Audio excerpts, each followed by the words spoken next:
Good morning बच्चों। देखिए, अब से पहले हमने चर्चा की थी हिंदी भाषा के उद्भव पर कि हिंदी भाषा का उद्भव है वो किस तरह से हुआ, कहाँ से हुआ।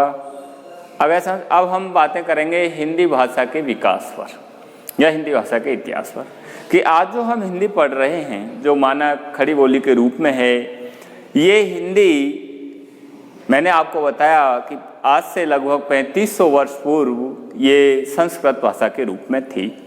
अब संस्कृत से आज इस हिंदी के रूप में आने में इसको 3500 वर्ष लगे, तो किन किन भाषाओं में ढल करके किस तरह से ये आगे बढ़ती इस रूप में आई। तो देखिए, मैंने आपको बताया कि हमारा हिंदी भाषा का जो विकास है उसको हमारे हिंदी भाषा के जो इतिहासकार है उन्होंने इसको 3 भागों में बांटा।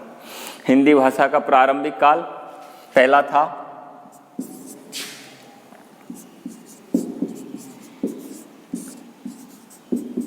हिंदी भाषा का विकास। हिंदी भाषा का विकास इसको 3 भागों में बांटा था। पहला था हिंदी भाषा का प्रारंभिक काल। हिंदी भाषा का प्रारंभिक काल जिसकी समय सीमा क्या थी? जिसकी समय सीमा थी 1500 ईस्वी पूर्व से 500 ईस्वी पूर्व। आ गया समझ? अर्थात ईस्वी से भी पहले, जो ईस्वी आज 2000 ईस्वी के बाद हो गए, और उससे भी 1500 वर्ष पहले हिंदी भाषा का प्रारंभिक काल था। यहीं से हमारी हिंदी भाषा का जो इतिहास है वो प्रारंभ होता है और यहीं से प्रारंभ होकर के आज के रूप में आया है। तो देखिए, भाषा का जो प्रारंभिक काल था वो 1500 ईस्वी पूर्व से 500 ईस्वी पूर्व तक रहा, यानी लगभग 1000 वर्ष तक। इस 1000 वर्ष में हमारी जो हिंदी भाषा जो आज है वो किस भाषा के रूप में थी, कौन कौन से उस भाषा में ग्रंथ थे, आ गया समझ? तो देखिए, हमने पढ़ा कि हमारी हिंदी भाषा की जो प्रारंभिक जननी है वो संस्कृत थी। तो इस युग में अर्थात 1500 ईस्वी पूर्व से 500 ईस्वी पूर्व के समय हमारी जो आज की जो हिंदी भाषा है वो संस्कृत भाषा के रूप में थी। इसमें हमारी भाषा है वो संस्कृत में भी कौन सी? वैदिक संस्कृत। प्रारंभ में वैदिक संस्कृत के रूप में थी, जिसे वेदों की भाषा के रूप में जाना जाता है। हमारे जो वेद लिखे गए वो वैदिक संस्कृत में लिखे हुए हैं। ये वैदिक संस्कृत प्रारंभ में हमारी बोलचाल की या विचारों के आदान प्रदान की भाषा के रूप में थी। पहले ये मौखिक रूप में थी, धीरे धीरे इसमें विचारों का आदान प्रदान होने लगा और उन विचारों को स्थायित्व प्रदान करने के लिए इसका लिखित रूप भी आया। और हमारा इस वैदिक संस्कृत में लिखा हुआ सबसे पहला जो ग्रंथ था वो था ऋग्वेद, जो वैदिक संस्कृत में लिखा हुआ है। अगर तो जैसे ही भाषा अपना व्यापक रूप ले लेती है, विस्तृत रूप ले लेती है, तो उसमें साहित्य की रचना होती है और साहित्य की रचना होते ही वो भाषा का साहित्यिक रूप बन जाता है, शुद्ध रूप निखर के आता है। आ गया? तो पहले ये व्यवहारिक रूप में थी, बोलचाल के रूप में थी। धीरे धीरे जब इसने अपना क्षेत्र व्यापक किया तो इसमें विचारों को स्थायित्व प्रदान करने के लिए इसमें ग्रंथों की रचना हुई और ऋग्वेद जैसे जो ग्रंथ हैं वो वैदिक संस्कृत में लिखे गए। वैदिक संस्कृत जो थी उसकी जो समय सीमा थी वो थी 1500 ईस्वी पूर्व से 1000 ईस्वी पूर्व तक। अर्थात वैदिक संस्कृत जो भाषा थी वो हमारे यहाँ भारत में ये लगभग 500 वर्ष तक रही। 1500 ईस्वी पूर्व से अब हम ईस्वी के नजदीक आ रहे हैं 1000 ईस्वी पूर्व तक, अर्थात लगभग 500 वर्ष तक हमारे यहाँ आज जो हिंदी भाषा है वो वैदिक संस्कृत भाषा के रूप में थी,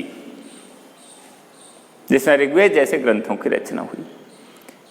अब देखिए, भाषा के 2 रूप होते हैं, आज भी है और उस समय भी थे। एक होता है भाषा का व्यवहारिक रूप जो व्याकरण दृष्टि से अशुद्ध होता है, विचारों का आदान प्रदान तो उसमें भी होता है, लेकिन एक होता है भाषा का लिखित रूप जो साहित्यिक होता है, जो व्याकरण दृष्टि से शुद्ध होता है। जैसे ही किसी भाषा में ग्रंथों का निर्माण हो जाता है, ग्रंथों की रचना हो जाती है, तो वो साहित्यिक रूप ले लेती है। साहित्यिक रूप लेते ही उसमें से भी एक बोलचाल का रूप निकलता है, क्योंकि भाषा की विशेषताएं होती है। भाषा की विशेषताएं होती है कि ये निरंतर जटिलता से सरलता की ओर प्रवाहित होती रहती है, निरंतर परिवर्तनशील है भाषा और वो परिवर्तन भी कैसा है, जटिलता से सरलता की ओर है। आ गया समझ? आज आप देख लीजिए, पहले वैदिक संस्कृत थी, उससे सरल लौकिक संस्कृत है। आ गया समझ? उससे सरल जो भी है पाली है, प्राकृतक है, अपभ्रंश है, और फिर उससे सरल आज हिंदी है। आ गया? तो भाषा की ये प्रवृत्ति है, भाषा की विशेषता है कि निरंतर जटिलता से सरलता की ओर गति करती रहती है। आ गया समझ? दो रूप आज भी आप देख लीजिए, आप विचारों का आदान प्रदान करते हो वो व्यवहारिक रूप होता है भाषा का, आप जो किताबों में समाचार पत्रों में पढ़ते हो वो साहित्यिक रूप होता है, क्योंकि वो लिखित रूप है। अगर तो दो रूप है भाषा के, वो निरंतर चलते रहते हैं। उस समय भी चल रहे थे, आज भी चल रहे हैं, आगे चलते ही रहेंगे। भाषा की जो प्रवृत्ति है वो निरंतर जटिलता से सरलता की ओर है। आज जो भाषा है, इस आने वाले 20 साल में इसका भी और सरल रूप हो जाएगा। अगर समझ? तो ये भाषा की विशेषताएं हैं। धीरे धीरे जैसे ही वैदिक संस्कृत में जैसे ही वेदों की रचना हुई, इसका साहित्यिक रूप निखर करके आया। फिर इसमें से एक बोलचाल का रूप निकला जो और भी सरल था, और उसको हमने नाम दिया लौकिक संस्कृत।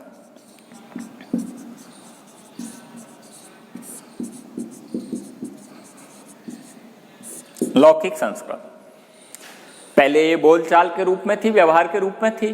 धीरे धीरे इसने भी अपना क्षेत्र व्यापक किया और इसमें भी साहित्य का निर्माण हुआ, साहित्य की रचना हुई। रामायण महाभारत जैसे ग्रंथ हैं वो लौकिक संस्कृत में लिखे गए हैं। ये वैदिक संस्कृत का सरल रूप है लौकिक संस्कृत, और जिसकी समय सीमा थी 1000 ईस्वी पूर्व से 500 ईस्वी पूर्व तक। आ गया समझ? ये हमारा भाषा का प्रारंभिक काल था। तो ध्यान रखना, हिंदी भाषा का जो इतिहास है उसका जो प्रारंभिक काल है, उस प्रारंभिक काल में हमारी हिंदी भाषा है वो दो भाषाओं के रूप में रही, वैदिक संस्कृत और लौकिक संस्कृत। लौकिक संस्कृत उसी वैदिक संस्कृत की तरह पहले व्यवहार में रही, धीरे धीरे उसने भी अपना क्षेत्र व्यापक किया, विस्तार किया, तो इसमें भी साहित्य का निर्माण हुआ और रामायण महाभारत जैसे ग्रंथ इसमें लिख दिए गए, तो इसका साहित्यिक रूप निखर करके आया। लेकिन भाषा की प्रवृत्ति है वो निरंतर जटिलता से सरलता की ओर बहती रहती है, गति करती रहती है। ये हुआ हमारा भाषा का प्रारंभिक काल। अब देखिए दूसरा है हमारे हिंदी भाषा का मध्यकाल। मध्यकाल जिसकी समय सीमा क्या थी? जिसकी समय सीमा थी 500 ईस्वी पूर्व से 1000 ईस्वी तक। ध्यान रखना 1000 ईस्वी तक। ईस्वी के बाद आ गया समझ? 500 तो ईस्वी से पूर्व और 1000 ईस्वी के बाद। इसका मतलब है हमारी हिंदी भाषा का जो मध्यकाल है वो लगभग कितने वर्षों तक रहा? वो रहा 1500 वर्षों तक। 500 ईस्वी पूर्व और 1000 ईस्वी के बाद। इस तरह हमारा हिंदी भाषा का जो मध्यकाल है वो 1500 वर्ष तक रहा। अब इन 1500 वर्ष में हमारी जो आज की हिंदी भाषा है वो किन किन भाषाओं के रूप में रही, किस किस तरह से आगे बढ़ती गई, उस विषय पर हम बताते हैं। तो देखिए यहाँ आ गया था हमारा लौकिक संस्कृत। लौकिक संस्कृत थी, उसमें जैसे ही रामायण महाभारत जैसे ग्रंथ लिख दिए, इसका साहित्यिक रूप आ गया। साहित्यिक रूप से फिर मैंने आपको बताया भाषा की प्रवृत्ति है वो निरंतर जटिलता से सरलता की ओर बहती रहती है, और उसके दो रूप निरंतर चलते रहते हैं, एक व्यवहारिक रूप, एक लिखित रूप। व्यवहारिक रूप है वो निरंतर साहित्यिक रूप से निकलता रहता है, जो सरल होता है। आ गया समझे?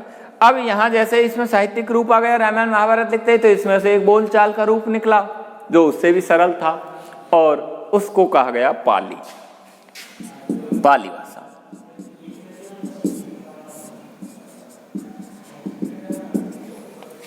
पाली भाषा ये पहले बोलचाल के रूप में रही, फिर इसने भी अपना क्षेत्र व्यापक किया और इसमें भी थोड़ा व्याकरणिक सुधार आया तो इसमें भी ग्रंथों का निर्माण हुआ, और हमारे बौद्ध धर्म के जो ग्रंथ हैं वो सब पाली भाषा में है। महात्मा बुद्ध के जो उपदेश हैं उनका जो लिखित जो ग्रंथ हैं वो सब पाली भाषा में लिखे गए।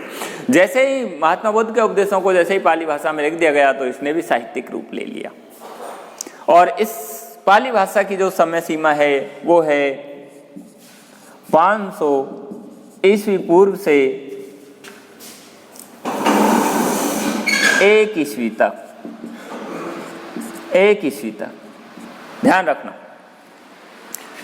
500 ईस्वी पूर्व से 1 ईस्वी तक, अर्थात इसका मतलब है पाली भाषा का जो समय है वो भी लगभग 500 वर्ष तक रहा, लौकिक संस्कृत वैदिक संस्कृत की तरह। और इसने भी पहले व्यवहारिक रूप में मौखिक रही, धीरे धीरे इसने भी अपना क्षेत्र व्यापक किया, विस्तार किया, सुधार किया, तो इसमें भी साहित्य का निर्माण हुआ। साहित्य का निर्माण होते ही इसने साहित्यिक रूप ले लिया। धीरे धीरे इसमें से भी एक बोलचाल का रूप निकला जो इससे भी सरल था, और उसको नाम दिया गया प्राकृत भाषा।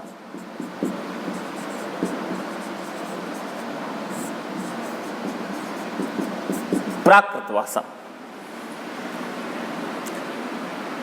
ये भी पहले बोलचाल में रही, फिर धीरे धीरे इसने भी अपना विस्तार किया और साहित्यिक रूप लिया, और जैन धर्म के जितने भी ग्रंथ हैं, सम्यक दर्शन, सम्यक तीर्थ, सम्यक चरित्र वगैरह, वो सब प्राकृत भाषा में लिखे गए। इसने भी साहित्यिक रूप ले लिया, और इस प्राकृतिक भाषा की जो समय सीमा है वो रही 1 ईस्वी से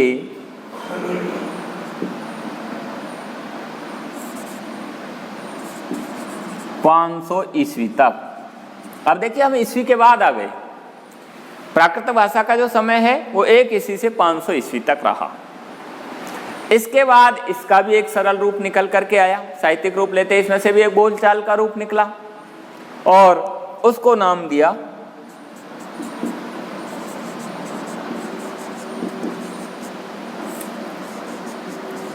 अपभ्रंश भाषा। अपभ्रंश भाषा जिसकी समय सीमा थी 500 ईस्वी से 1000 ईस्वी तक।